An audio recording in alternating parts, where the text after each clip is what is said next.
on its side that you can grab and put on the hook. That's the worst. Most important part of the whole fishing scenario is looking for the liveliest, hardest to catch.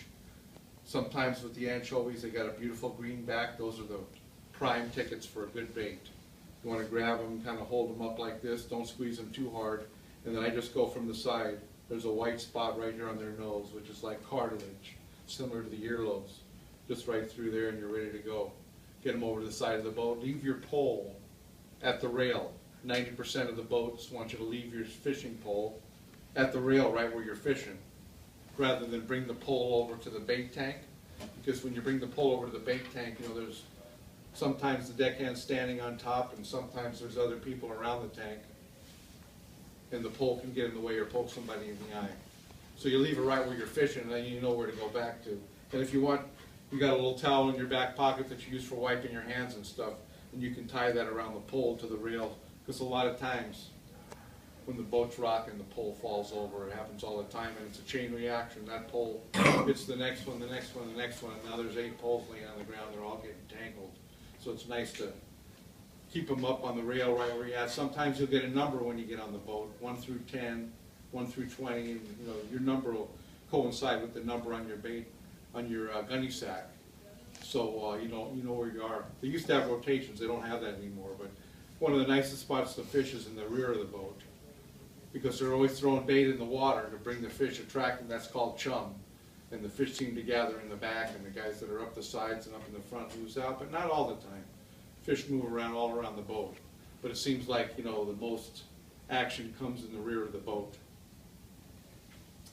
What else? We have no red-nosed anchovies. Yeah, if they have red nose, but sometimes you can't avoid that.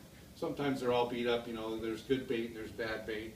Luckily we have the best bait in the, you know, probably in the world right here, because there's no other places of sport fishing where the boats go out, they put a big net out, they catch the bait, they bring it back into the harbor, then we go out to where they are out here in the harbor in San Pedro and Long Beach and buy the bait from them, they put it on the boat, go to town.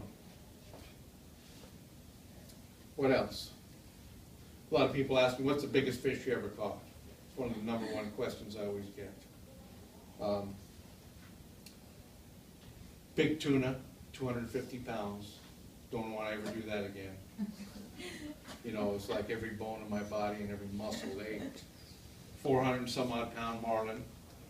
Me and a good buddy, we took turns in about 45 minutes each. Me 45, him 45, me 45.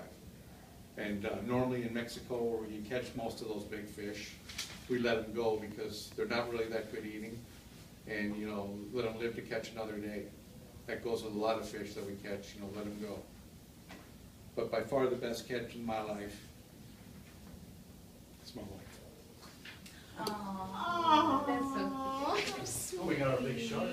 We got our big shark. Steve was on the boat. I wasn't on there for that one. It's about 1,200 pounds, 1,400 pounds. 1,400 pounds. Yeah, it was a monster. That was a surprise. You guys want to put those in here, fold them up, and we'll see who wins that rod for the next trip.